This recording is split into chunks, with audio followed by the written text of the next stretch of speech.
Bienvenidos al curso de materiales sostenibles. Hoy vamos a ver la unidad 2.3 dedicada a las opciones sostenibles para el acero, concreto y las fibras naturales.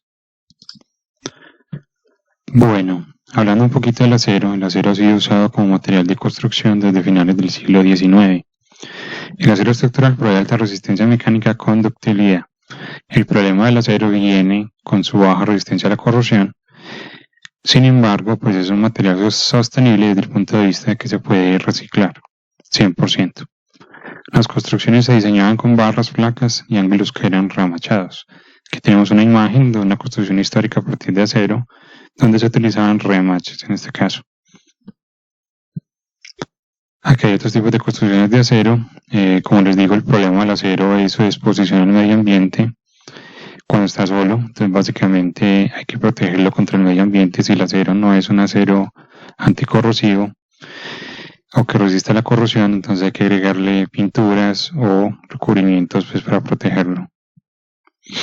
Aquí tenemos otra forma de estructura estándar de acero, de perfiles, en las cuales se hacen construcciones habituales en el mundo.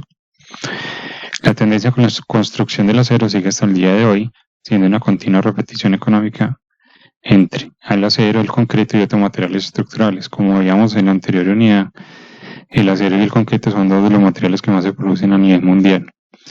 El acero es dominante en el diseño y la construcción de estructuras más grandes y con geometrías inusuales debido a su gran capacidad de adaptación y a las propiedades mecánicas, básicamente. ¿Qué problemas tiene el acero? Hay que tener en cuenta lo siguiente. Por ejemplo, la protección contra el fuego. Grandes avances se han hecho en métodos de protección contra el fuego más livianos y baratos, pero sigue siendo un problema a tener en cuenta con relación al acero. El acero pierde su capacidad de carga, es decir, sus propiedades mecánicas, cuando la temperatura llega a los 550 grados centígrados. Recordemos que esta temperatura no es la temperatura de fusión del acero, pero cuando el material llega a esta temperatura, ya pierde sus propiedades mecánicas de resistencia, por lo tanto, la estructura puede fallar. Otro de los problemas del acero es el pandeo. Las estructuras del acero poseen miembros más pequeños y grandes niveles de esfuerzo, mayores que cualquier otro material de construcción. En ese sentido, aunque tiene buena resistencia a la tensión, puede sufrir por pandeo. El acero se ha investigado desde hace muchos años, desde su base del acero al carbono, que básicamente era acero con carbono, al cual le fueron agregando diferentes elementos de aleación, hasta llegar a materiales como el acero inoxidable, que ya puede resistir a ambientes por mucho más tiempo, aunque no significa que sea inoxidable en el sentido de la palabra, sino que se le forma una capa de corrosión protectora. Pero también se han encontrado otros tipos de acero muy importantes para la construcción, como el acero de alto desempeño, por las siglas en inglés HPS. Fueron desarrollados para proveer altos esfuerzos de excedencia, mientras se asegura la ductilidad, soldabilidad y buena resistencia a la fatiga. Se utiliza para puentes. El máximo contenido de carbono de un acero estructural está entre 0.12 y 0.26%, es decir, estamos con porcentajes muy bajos a los considerados con los aceros tradicionales. El HPS lo redujo de 0.06 a 0.1%, adicionando otros elementos que cubrieran la pérdida de resistencia como el manganeso, molibdeno, niobio y vanadio. Aquí tenemos un ejemplo de un puente construido con un acero de alta resistencia. Bueno, existe otro tipo de acero que se utiliza bastante en la actualidad, denominado acero autoprotector, o también conocidos como resistentes al medio ambiente. El acero al carbono, como ya le dije, se corroe fácilmente cuando está expuesto al ambiente, y la pintura protege el acero es un método que se utiliza pues comúnmente. Obviamente esto requiere mantenimiento, requiere gastos, manutención y obviamente también pérdida de material si no se recubre. El efecto de pequeñas cantidades de ciertos aleantes se descubrió que mejoraban el comportamiento anticorrosivo del acero. No estamos hablando de un acero inoxidable en el cual se le agrega, por ejemplo, el cromo o níquel en grandes proporciones, con el fin de que se le forme una capa de protección, una placa de corrosión adherente muy protectora, sino que en este caso estamos hablando de muy pequeñas cantidades de unos aleantes que le proporcionan una propiedad anticorrosiva a un acero normal. Estos aceros autoprotectores, cuando son expuestos a la atmósfera, desarrollan en su superficie capas de óxido que son adherentes y estables, porque ese era el problema del acero tradicional. El acero tradicional, o sea, no será el carbono, cuando se corroe, forma una capa de productos de corrosión que no son adherentes, es decir, se pierden con el tiempo. Elementos adherentes y influyentes son el cobre, níquel, cromo y fósforo, siendo el cobre el principal responsable de las bajas velocidades de corrosión de un acero autoprotector. El níquel le aporta resistencia a la fractura. Entonces aquí tenemos una imagen de un acero autoprotector típico, tiene una apariencia de óxido, pero si se fijan bien es un óxido que es bastante homogéneo, está repartido igual por toda la superficie y como les decía es bastante adherente. En ese sentido lo protege contra la corrosión. Aquí tenemos otro ejemplo de un acero autoprotector y acá un ejemplo en la ciudad de Medellín con un acero autoprotector que se utiliza pues en este sector llamado punto cero. Bueno, se han hecho otros avances para el acero al combinarlo con otros elementos, no solo con el concreto reforzado tradicional, sino por ejemplo se han desarrollado tubos de acero rellenos con concreto, que en inglés se lo llaman CFT, donde los grandes beneficios del acero son alcanzados con los compuestos. El concreto le otorga rigidez estructural y resistencia al pandeo. En el diseño estructural moderno se utilizan los tubos de acero rellenos con concreto. Entonces aquí podemos ver una construcción donde están utilizando este tipo de sistema constructivo. Acá tenemos otro ejemplo donde se utilizó estos tubos rellenos con concreto, tubos de acero rellenos con concreto en una estructura en Taipei, donde se alcanzó pues los 508 metros de altura.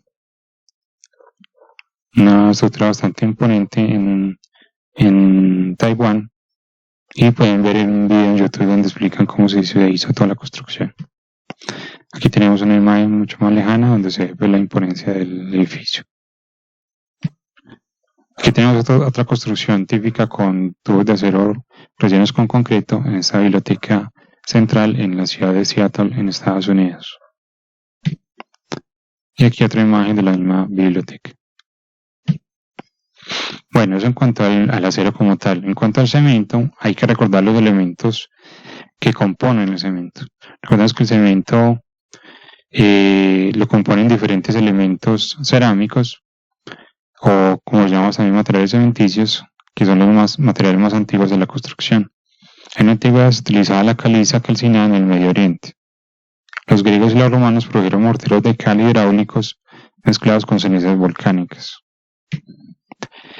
Bueno, el cemento por tan tradicional se divide básicamente en tres compuestos principales, aunque tiene algunos otros. La mayor fuente del cemento es el óxido de calcio o la caliza, y arcillas o esquistos que contienen cerca de 55-60% de óxido de silicio, dióxido de silicio, de 15 a 25% de óxido de aluminio y de 5 a 10% de óxido de hierro. Pero como les decía, los principales componentes son entonces el óxido de calcio, óxido de silicio y óxido de aluminio. Cuando se unen esos tres componentes se forma lo que se llama un diagrama de fase ternario, como lo ven en la imagen. Entonces en este caso, en este triángulo, tenemos en cada vértice un tipo de óxido distinto, y cuando uno avanza por cada uno de los ejes va cambiando la composición. Es decir, aquí sería 0% de óxido de calcio, o perdón, 100% de óxido de calcio, y aquí sería 0% de óxido de calcio. Es decir, el óxido de calcio aumenta en este sentido. Quiere decir que aumenta en esta proporción. El óxido de silicio aquí abajo sería 0%, aquí arriba 100%, entonces el óxido de silicio aumenta hacia arriba, con líneas horizontales. El óxido de calcio aumentaría así en líneas oblicuas. Y el óxido de aluminio aquí sería 0%, aquí 100%, aumentaría en líneas oblicuas a la derecha. Bueno, entonces, combinando estos tres elementos podemos encontrar diferentes componentes que son habituales en la construcción y en otro tipo de industrias. Por ejemplo, aquí tenemos en esta parte izquierda del diagrama ternario el cemento Portland. Como lo pueden ver, el cemento Portland tiene alto contenido de óxido de calcio, que es el responsable pues, del endurecimiento del material. Tiene poco porcentaje de óxido de aluminio, que también le proporciona resistencia mecánica, y tiene estabilidad, y tiene poco porcentaje también de óxido de silicio. Entonces, esta sería una composición tradicional del cemento Portland. Hay otros tipos de puzolanas, que vamos a llamar así, que son elementos que podrían reemplazar parte del cemento. Tenemos puzolanas como escorias, que provienen de la industria metálica, metalmecánica. Tenemos acá cenizas volantes, que provienen de las termoeléctricas, serían cenizas volantes tipo C, y aquí tenemos las cenizas volantes tipo F. Las dos son cenizas volantes, pero como ven tienen diferencia en la composición, siendo las cenizas tipo C las que tienen mayor contenido de óxido de calcio, es decir, pueden endurecer más fácilmente. Bueno, tenemos arcillas, tenemos pozolanas naturales, como por ejemplo las que provienen de erupciones volcánicas, y tenemos aquí el vidrio molido, metacaolín, y por acá finalmente el humo de silicio, que proviene pues de las aleaciones de silicio, y también de cascarillas de arroz. Bueno, ¿cuáles son los problemas del cemento Portland? Primero, que la obtención de materias primas ocasiona la destrucción de canteras naturales. Recordemos que provienen de fuentes no renovables y las cuales se van agotando con el tiempo. Tiene gran emisión de gases de contaminantes a la atmósfera, principalmente el CO2, porque la producción directamente del cemento como tal requiere la descomposición del hidróxido de calcio. Esta descomposición del hidróxido de calcio produce CO2 gaseoso que va hacia la atmósfera. Entonces por eso contamina bastante. Y los concretos enfrentan problemas además de esto de durabilidad. Puede ser atacado por sulfatos, corrosión del refuerzo, cuando está, pues, digamos, en contacto con un acero en una estructura reforzada, o carbonatación cuando el ambiente está muy contaminado con CO2. Entre un 40 y un 50% del presupuesto de la industria de la construcción se dan reparaciones, por lo tanto hay que encontrar soluciones. ¿Cuál sería una solución normal? Los eventos alternativos. Entonces vamos a mirar aquí unas imágenes. Aquí tenemos una imagen obtenida a partir de un microscopio electrónico de barrido que utiliza electrones con el fin de sacar una imagen. Electrones pues que interactúan con los electrones de una capa que recubre la muestra, y eso va a un detector y va captando pues contraste en toda la superficie. Entonces aquí tenemos la estructura típica del cemento Portland y la estructura tipo agujas de la Portlandite. Bueno, entonces hoy en día se está estudiando bastante concretos con puzolanas, es decir, buscar reemplazos parciales del cemento con el fin de reducir las cantidades de cemento que necesitamos producir para las construcciones.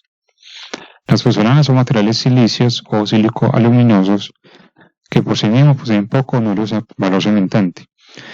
Es decir, en algunas de ellas no se van a endurecer fácilmente o va a demorar mucho tiempo para endurecerse, pero que en forma finamente molida y en presencia de humedad reaccionan con el hidróxido de calcio a temperaturas ordinarias para dar compuestos con características cementantes. Es decir, la clave de las puzolanas artificiales es reducir el tamaño de partícula con el fin de aumentar el área superficial y que pueda reaccionar más fácilmente con, por ejemplo, el hidróxido de calcio. Entonces, la puzolana más la portlandita del cemento puede formar un silicato de calcio hidratado que ya le daría buenas propiedades. Las materias primas para materiales cementantes alternativos son las siguientes. Primero empezamos con las cenizas volantes. Este tipo de puzolana puede servir como un reemplazo o adición de cemento Portland. Fabricación de cemento durante el proceso de molienda, y se generan cuando se lleva a cabo el proceso de combustión del carbón mineral utilizado como combustible, por ejemplo, como les decía, en las termoeléctricas. Su composición depende del contenido de minerales no combustibles que posee el carbón y de las reacciones ocurridas en el proceso de combustión, si la combustión es completa o incompleta. Está compuesta por aglomerados de microesferas que contienen principalmente silicio, aluminio en cantidades menores, hierro, sodio y potasio, entre otros. Bueno, pero entonces, ¿cómo podemos variar el comportamiento hidráulico de las cenizas? Cuando hablo del comportamiento hidráulico me refiero al endurecimiento por las reacciones en presencia de agua. Esto puede ser influenciado por lo siguiente: por el contenido de carbón debe ser lo más bajo posible, el contenido de silicio debe ser lo más alto posible, la finura, como les decía ahorita, debe ser lo más fino posible para tener mayor área superficial, y se le puede hacer una activación alcalina para generar un gel amorfo de aluminio silicato.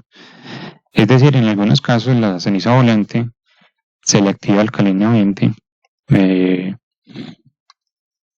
colocándola en presencia pues de en este caso un gel amorfo o hidróxido de calcio, ¿cierto? Sobre todo una sustancia alcalina con el fin de que pueda activarse. Las cenizas volantes se clasifican de acuerdo a la STM en tipo N, que son los de origen volcánico, que es la pucelana natural, tipo F y tipo C, que son subproductos de la combustión del carbón mineral. La tipo F tiene un contenido de óxido de silicio, óxido de aluminio y óxido de hierro entre los tres mayor al 70%, mientras que la ceniza tipo C tiene un contenido mínimo de 10% de calcio. En ese sentido, las cenizas tipo C podrían funcionar mejor porque tienen más óxido de calcio que las de tipo F, por lo tanto podrían reaccionar más fácilmente. Bueno, entonces como les decía, las cenizas volantes se ubican acá, y aquí hay una imagen de una ceniza volante típica. Aquí tenemos la imagen de la ceniza volante, pero tomada a partir del microscopio electrónico, donde, esta imagen fue tomada en la Universidad de Antioquia, y aquí tenemos la escala de la imagen. Esta distancia que tenemos acá en blanco significa que la distancia de acá hasta acá son 10 micrómetros, es decir, 10 por 10 a la menos 6 metros. En ese sentido es posible ver cómo la forma de las cenizas volantes es una forma esférica en su mayoría, donde tenemos esferas grandes, esferas medianas, esferas más pequeñas, y donde es posible medir los diámetros de las esferas. Y estamos hablando que los diámetros varían en micrómetros. Bueno, otro tipo de material cementicio alternativo sería la cascarilla de arroz. El arroz, el trigo y el maíz son los cereales de mayor producción a escala mundial. Los tallos, hojas y cáscaras de estos cereales son considerados como residuos y debido a sus grandes volúmenes representan un problema para su almacenamiento y manipulación, como aquí pues en Colombia. Bueno, entonces aquí tenemos la composición típica de una cascarilla de arroz. Está compuesta de estos tres elementos. Tenemos celulosa, que tiene fórmula C5H10O5, que es un polímero natural de glucosa, que compone alrededor del 50%. Tenemos la lignina, que es un polímero natural también de fenol, de fórmula química C7H10O3, que lo compone alrededor del 30% de la cascarilla. Y la sílice, componente primario de la ceniza, es decir, cuando uno quema la cascarilla, lo que queda básicamente va a ser óxido de silicio, es decir, nos sirve como material cementicio, como lo vimos en el diagrama ternario. Bueno, entonces mediante la quema pues, de la cascarilla, al final queda sílice. Esta quema de la cascarilla se debe hacer de forma controlada para evitar también la contaminación a la atmósfera. Aquí tenemos una imagen de microscopía electrónica de barrido de la cascarilla de arroz, donde pueden ver que es una morfología muy distinta a la que hemos visto.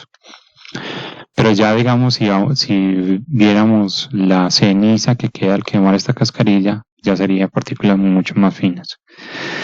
La cascarilla de arroz se ubica aquí arriba y tiene sentido porque recordemos que aquí arriba es 100% de óxido de silicio, es decir, la cascarilla de arroz va a tener bastante óxido de silicio, muy poquito óxido de aluminio y poquito óxido de calcio. Otro tipo de cemento alternativo son las escorias.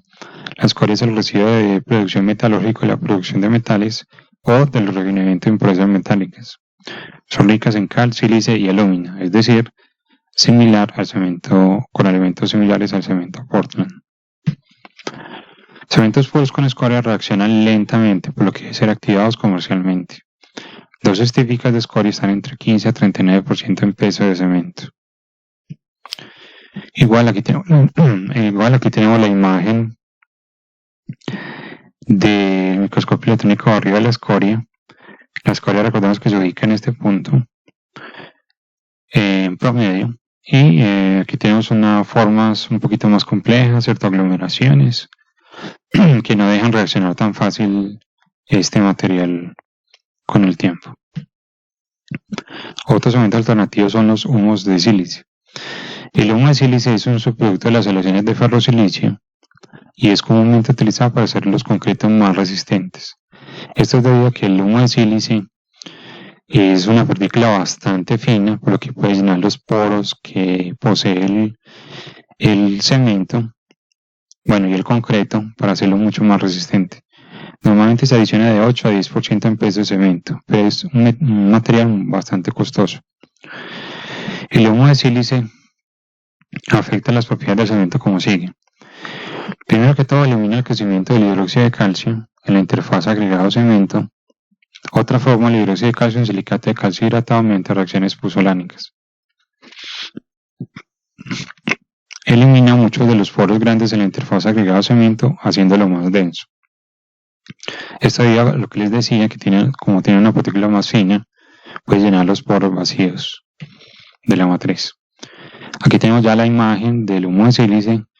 Aquí estamos hablando, miren aquí la escala es de 2 micrómetros. Por tanto, podemos ver partículas pequeñas que están por debajo de esta distancia, de este diámetro. Y el humo de sílice se ubica aquí arriba con bastante contenido de óxido de silicio.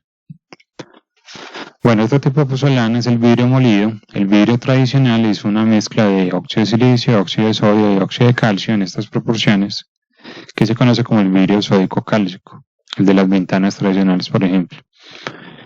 Se puede clasificar según esta composición dentro de una pozolana natural tipo N y es similar a las cenizas volantes. El vidrio molido lo podríamos ver acá arriba. Cuando me refiero aquí a similar a las cenizas volantes, es más similar a las cenizas volantes tipo F. Este vidrio molido, entonces, como lo ven acá, está bastante arriba en la gráfica porque tiene bastante contenido de óxido de silicio, pero también tiene contenido de óxido de calcio y muy poquito contenido de óxido de aluminio. El óxido de calcio es lo que le permite reaccionar posteriormente y endurecerse. Esta es otra imagen obtenida de internet donde vemos comparaciones de diferentes morfologías. Aquí tenemos la del cemento, aquí tenemos partículas de ceniza volante esféricas, partículas de ceniza volante más finas, aquí tiene un tamaño mucho más fino, y aquí el humo de sílice. Entonces, como pueden ver en esta imagen, si comparamos la misma escala espacial de 5 micrómetros, el humo de sílice tiene partículas mucho más pequeñas que el cemento y que la ceniza volante ultrafina. Bueno, aquí hay un resumen en esta tabla de algunos materiales cementicios, tamaños promedios, área superficial en metro cuadrado por gramo y la forma de la partícula general. Entonces, aquí tenemos los diferentes tamaños promedios en micrómetros y vemos cómo el humo de sílice tiene un tamaño promedio mucho más fino que estos que les decía ahorita, mientras que el área superficial es bastante mayor en el humo de sílice y en algunos casos de la semilla de cascarilla de arroz, la cual se obtiene después de la molienda. Bueno, entonces es posible cambiar cantidades de cemento que se utiliza en la construcción por materiales pozolánicos artificiales. Pero entonces hablemos un poco de qué es un concreto verde. ¿Por qué concreto verde? Entonces, primero, por el alto impacto en la sostenibilidad, material más ampliamente empleado en la tierra, ya lo vimos en la producción de cemento y de concreto a nivel mundial. 70% de todos los materiales fluyen en el ambiente de la construcción. Entonces, opciones para concreto verde tenemos: disminuir la escala de producción, capturar y convertir las emisiones de CO2, que la vamos a llamar superficies fotocatalíticas, es decir, superficies que puedan reaccionar con este compuesto que le va a aportar bastante al calentamiento global, entre otros tipos de daño a la salud humana y al ecosistema, y también a los materiales. Reducir las emisiones netas de CO2 en la manufactura del cemento, incrementando la eficiencia, carbonatando la portlandita y el concreto desecho. En algunos casos se ha encontrado que se podría utilizar concretos carbonatados en los cuales puedan estar sometidos al ambiente de CO2 del cemento en el momento que se libera, con el fin de que se atrape nuevamente ese CO2 dentro de la portlandita. Y incrementando las proporciones de desechos que son pozolánicos, como las cenizas volantes, que puedan, como les decía, sustituir parcialmente contenidos de cemento en una construcción. Bueno, ¿qué es fotocatálisis? En la fotocatálisis se busca modificar la velocidad de una reacción, es decir, aumentándola o disminuyéndola mediante la incorporación de un agente que se llama catalizador. Eso es lo que se busca con superficies catalíticas que estén expuestas al medio ambiente y a los gases del medio ambiente, pues los gases contaminantes. La catálisis heterogénea se caracteriza porque los catalizadores usados son insolubles en el medio en el que ocurre la reacción, así que las reacciones de líquidos o gases suceden en una superficie. Entonces, la fotocatálisis es una catálisis que ocurre bajo radiación, quiere decir que es una reacción que va a ocurrir en presencia de la radiación solar. Este proceso es muy estudiado a nivel mundial, pues se puede emplear en aplicaciones de gran valor como la limpieza ambiental, donde la fotocatálisis ayuda a degradar los compuestos nocivos del ambiente asociados al calentamiento global como el dióxido de carbono. Entonces, para que existan reacciones fotocatalíticas heterogéneas, se debe cumplir las tres condiciones que siguen. Primero, un fotón emitido a cierta longitud de onda específica, que la fuente sería el Sol. Segundo, una superficie catalítica, usualmente material semiconductor, es decir, a los concretos le están agregando una capa externa en la cual contiene partículas muy finas de tamaño nanométrico de óxido de titanio, por ejemplo, con el fin de que se convierta esa superficie externa en una superficie catalítica y se dé la reacción. Y se necesita un agente fuertemente oxidante, que el más común es el oxígeno, que está obviamente en presencia siempre en exteriores en la Tierra. Entonces, la fotocatálisis lo que busca es tener un semiconductor en la capa externa del concreto, como les decía, normalmente es óxido de titanio o dióxido de titanio. El dióxido de titanio es un material semiconductor, lo que significa que tiene electrones en la banda de valencia, tiene aquí la banda de conducción, por sí solo no conduce, pero cuando la radiación solar por los fotones se acercan aquí a la banda de valencia, el electrón absorbe la energía, puede subir esta banda de energía y llegar a la banda de conducción, es decir, se vuelve un material conductor. Por eso le llama un semiconductor. Estas serían las bandas de energía y sabemos que esta banda prohibida, es decir, para pasar de la banda de valencia a la banda de conducción, hay un gap o un espacio de energía que habría que superar. En el caso de un semiconductor, este gap es bastante pequeño, por lo que la energía solar puede servir para superarlo. Entonces aquí tenemos una imagen de cómo funcionaría una superficie autolimpiante semiconductora de óxido de titanio. Entonces aquí tenemos una partícula de óxido de titanio, donde tenemos aquí la banda de valencia, aquí la banda de conducción, aquí tenemos un fotón de la luz solar, el fotón llega a la superficie, ocurre una reacción, entonces el electrón absorbe esta energía del fotón, sube a la banda de conducción, porque el gap, como les decía, es bastante pequeño, y cuando llega a la conducción, el electrón empieza a conducir, y cuando el electrón llega aquí, en presencia pues del gas contaminante como el CO2, reacciona y se descompone el CO2, por ejemplo, a metano y agua. Es decir, estamos limpiando la atmósfera porque estamos descomponiendo este gas. Esta es la reacción que ocurre aquí arriba, pero también ocurre una reacción abajo que va a ser en presencia de oxígeno, porque tiene que estar las dos reacciones de oxidación y reducción. Pero la que interesa es esta, pues, ¿cierto? Que es la que descompone el dióxido de carbono.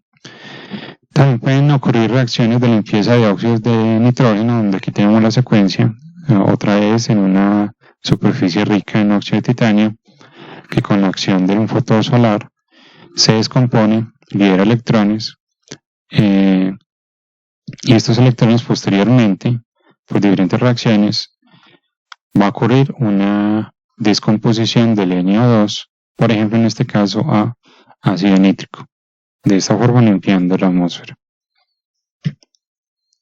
Bueno, ahora hablemos un poco sobre las fibras naturales que se utilizan en la actualidad.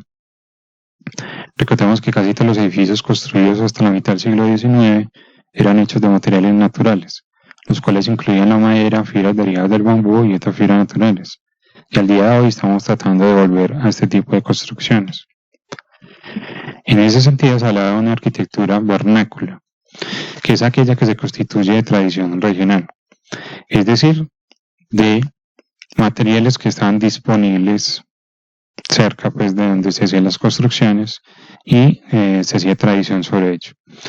Las fibras naturales fueron usadas desde el comienzo de la arquitectura vernácula, adecuándose a las necesidades humanas, como lo vemos aquí en la imagen.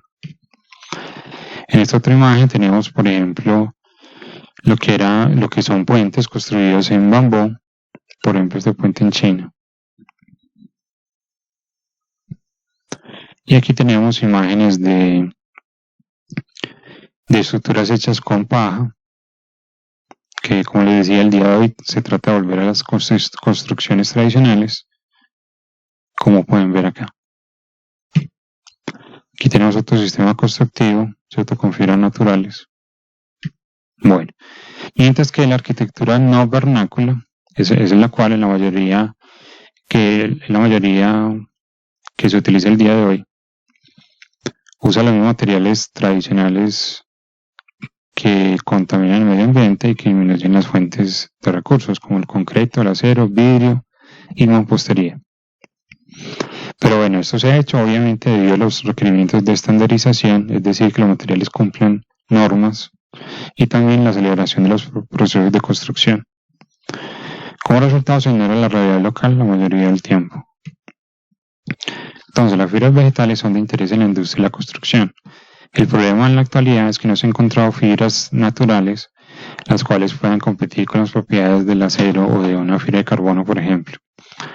Pero posee aplicaciones como material de refuerzo para polímeros, porque recordemos que los polímeros no requieren la resistencia de un material metálico, y en algunos casos de matrices cementantes, porque las fibras naturales, aunque no le proveen alta resistencia mecánica, sí que le proveen tenacidad, es decir, le proveen que absorba energía durante la deformación. Fibras obtenidas de varias partes de plantas son conocidas como las fibras vegetales. Aquí tenemos algunos ejemplos: fibras de coco, fibras de caña de azúcar, fibras de bambú y fibras de fique. Aquí tenemos un esquema de la estructura jerárquica de las fibras naturales. En esta imagen inicial vemos aquí un árbol tradicional y aquí tenemos una estructura que estamos hablando de una escala de metros. Si hacemos un zoom en el tronco con un corte transversal, aquí tenemos ya una estructura en escala de centímetros donde vemos los anillos de crecimiento del árbol. Luego si hacemos un zoom dentro de esta sección del tronco, podemos ver ya una escala de milímetros y aquí vemos un poco mejor los anillos de crecimiento. Si seguimos haciendo un zoom, ya estamos en una estructura celular, estamos hablando de una distancia de 500 micrómetros y acá ya vemos pues como paquetes de fibras direccionadas. Si seguimos haciendo zoom, ya estamos hablando aquí de una distancia de 25 micrómetros donde vemos una estructura de pared celular.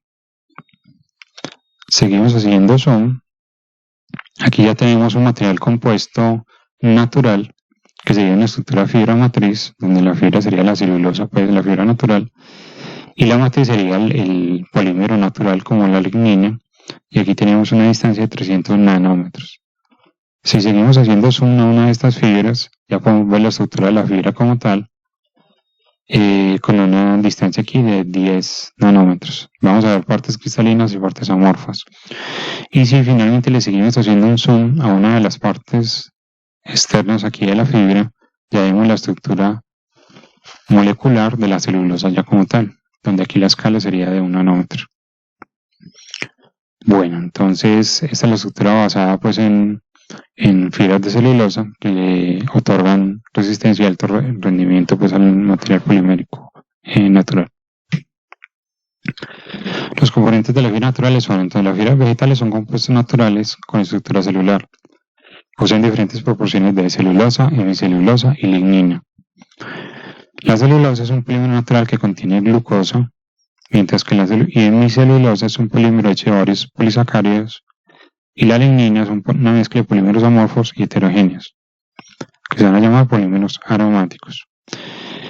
Entonces aquí tenemos diferentes composiciones para algunas fibras naturales que se encuentran aquí en nuestros medios.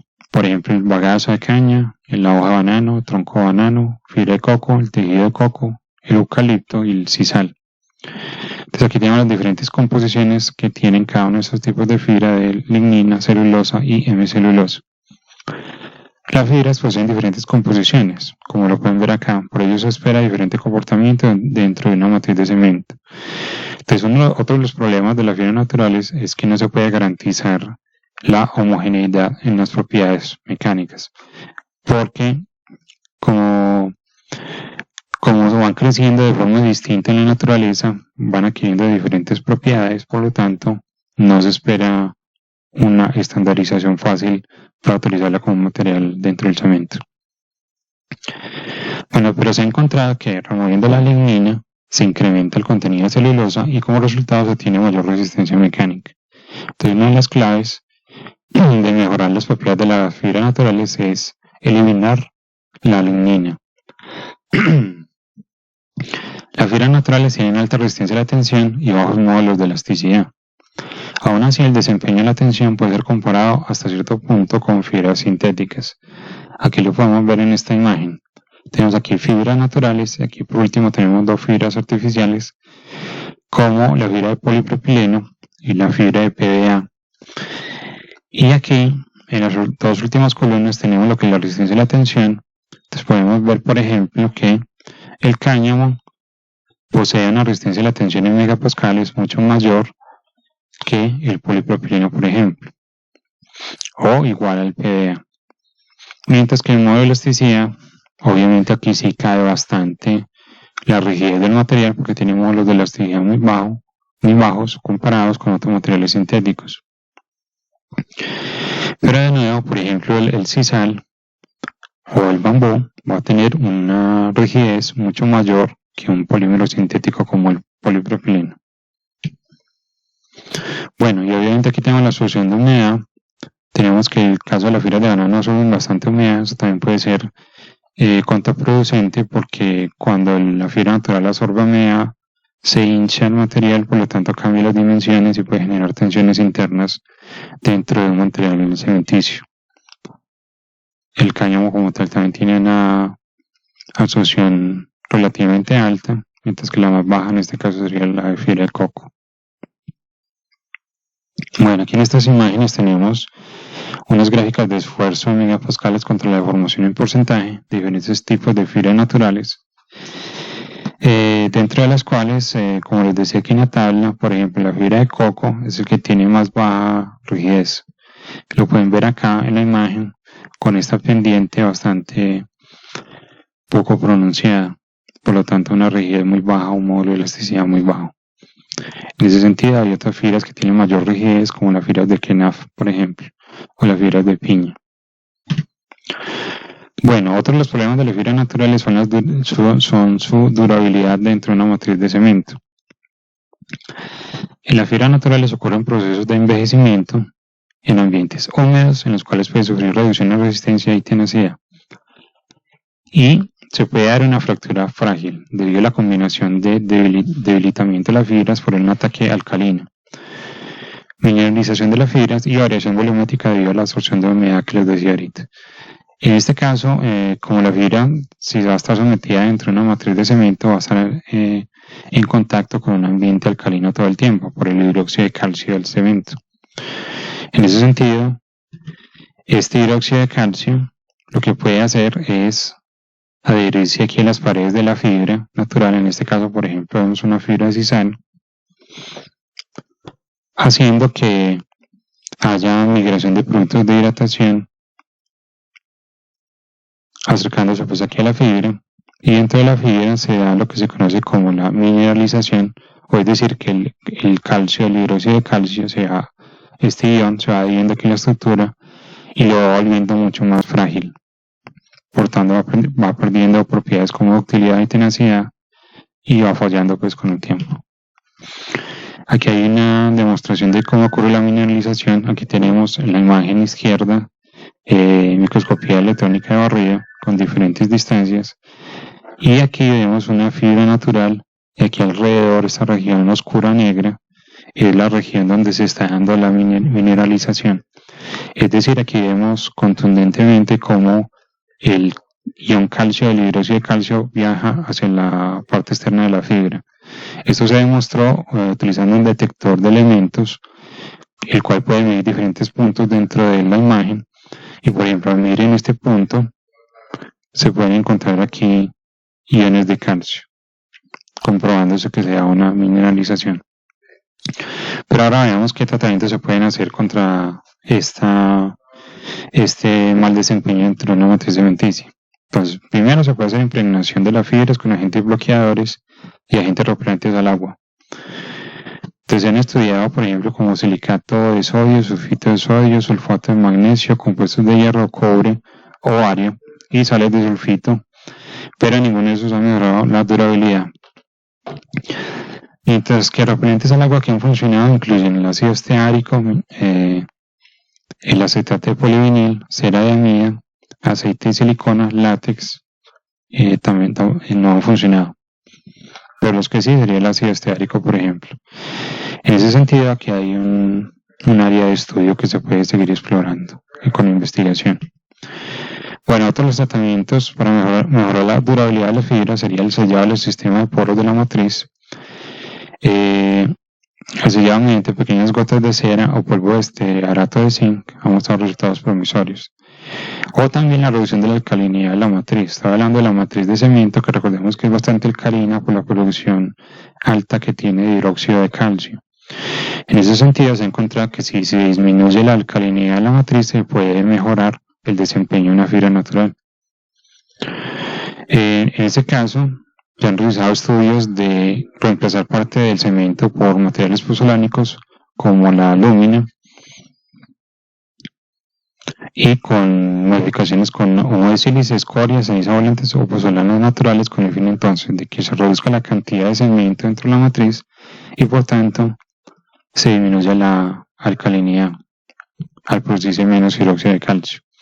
Aquí tenemos una imagen de microscopio electrónico barrido de una fibra natural como la sisal, donde vemos aquí la fibra como tal, que tiene pues un tamaño bastante fino. Estamos hablando aquí que estos son 80 micrómetros, es decir, el diámetro es un poco o cercano a los 100 micrómetros, son bastante finos.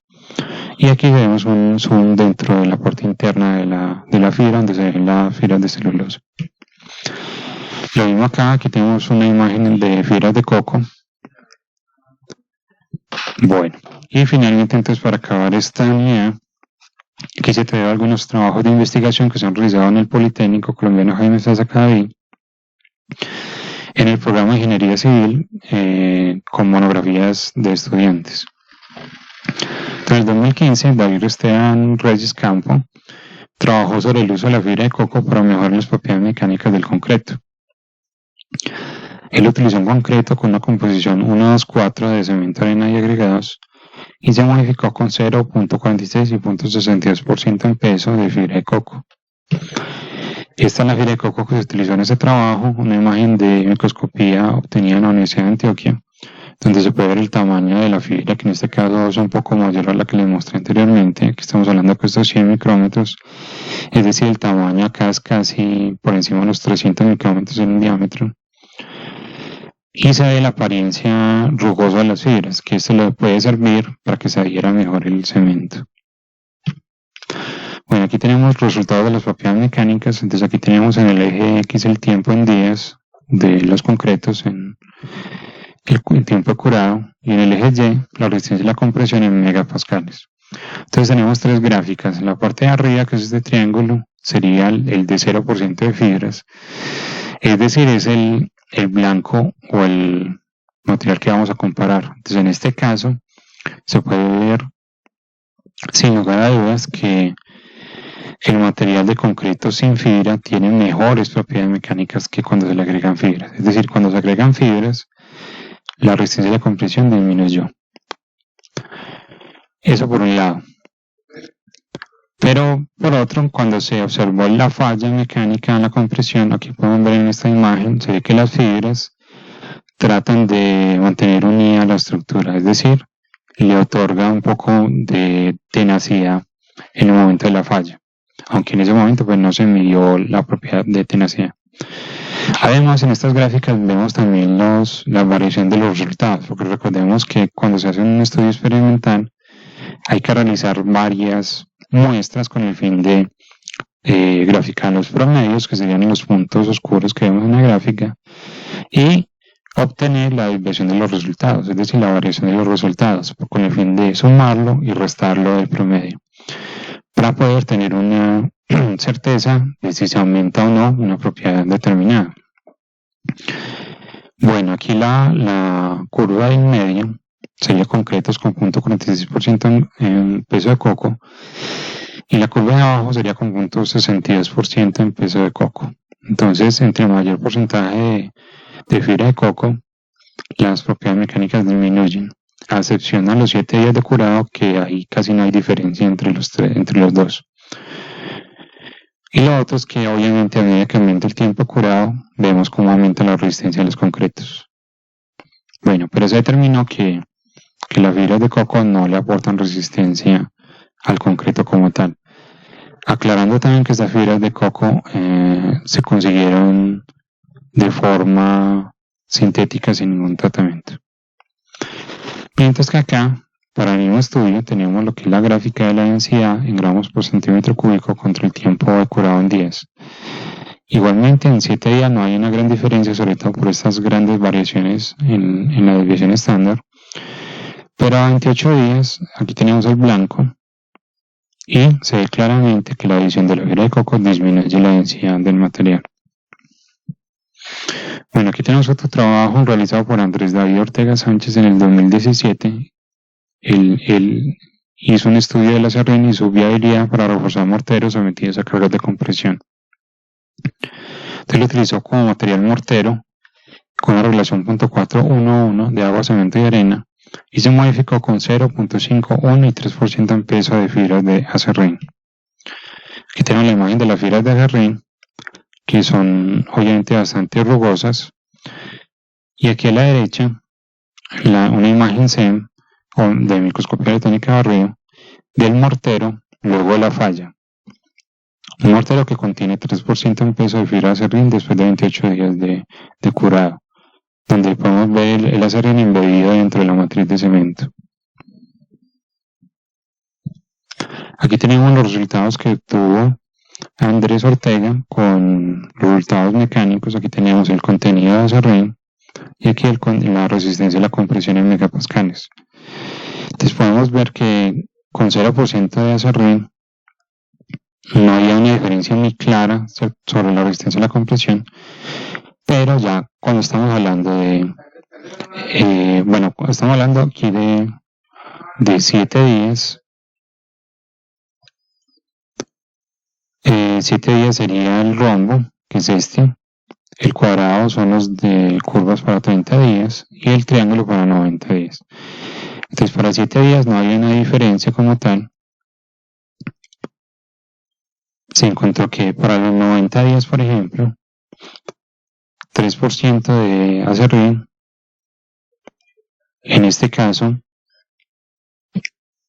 sí que aumentaba pues la resistencia a la compresión, comparado pues con 30 días y con 7 días. Obviamente pues la resistencia a la compresión varía con el tiempo y debería aumentar.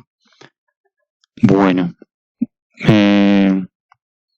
pero acá como tal, como vemos en las curvas de arriba, solo con 0.5% de acerrín se logró llegar al nivel del mortero tradicional. Es decir, en este caso, con 0.5% de acerrín, sí que se llegó a propiedades alcanzables en un mortero, agregándole en este caso fibras naturales.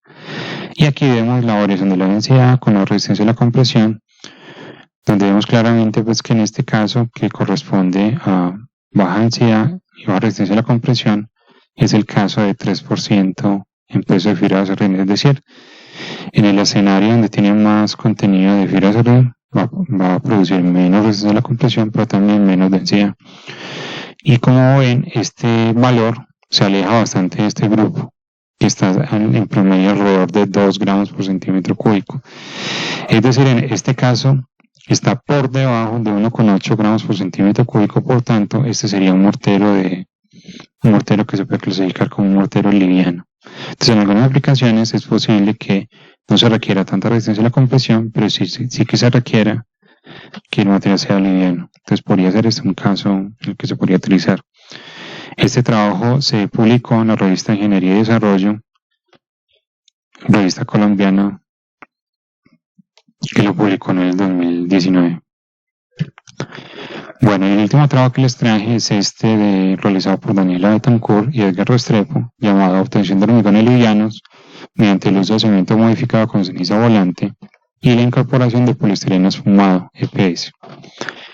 Se hizo en el 2017, se trabajó con concreto más 0 a 10% de ceniza volante y 10, 30, 60% de poliestireno esfumado, es decir, el conocido como licopor tradicional. Aquí tenemos las diferentes mezclas que hicieron los estudiantes, donde se les adicionó un plastificante con el fin de mejorar la trabajabilidad del concreto. Y aquí tenemos diferentes códigos en el que se puede ver la adición del poliestireno o la adición de la fibra, de la ceniza volante del poliestireno. Acá tenemos una imagen de la distribución del polímero, el poliestireno esfumado dentro del compuesto. Esta sería una imagen con 10%, con 30% y con 60%, donde se obtuvo una buena homogenización del polímero dentro de la matriz. Aquí tenemos una imagen de microscopía electrónica de barrido. Aquí estamos hablando que estos son 100 micrómetros de distancia, entonces aquí vemos ya la estructura del poliestireno y esta ya sería la matriz como tal. Entonces vemos que hay una buena adherencia dentro del poliestireno y la matriz. Aquí tenemos diferentes imágenes que corresponden a las dos de arriba, 30% en peso de EPS y las de abajo, 60% en peso de EPS. Luego de 7 días de curado que es la izquierda y 28 días de curado que es la derecha. Bueno, y aquí tenemos resumen de las propiedades mecánicas. Tenemos aquí el tiempo de curado en días y aquí a la derecha, en el eje de la resistencia de la compresión en megapascales. Bueno, este trabajo se hizo no solo para 28 días, sino también hasta 90 días, como lo pueden ver aquí. Entonces, bueno, aquí se ve claramente también, aquí tenemos el blanco, que sería el concreto sin poliestireno y sin ceniza volante, lo tenemos acá. Tenemos que el que más se acerca aquí, en buena relación, sería 10% de poliestireno con ceniza volante, llega a niveles casi iguales al blanco, mientras que el que se desempeña de forma peor es el que tiene 60% en peso de poliestireno. Obviamente con más material polimérico se disminuyen las propiedades mecánicas. Bueno, este trabajo también se publicó el año pasado en una revista internacional dedicada pues a la ingeniería civil. Bueno, eso era todo por lo de los materiales sostenibles. Muchas gracias por escuchar.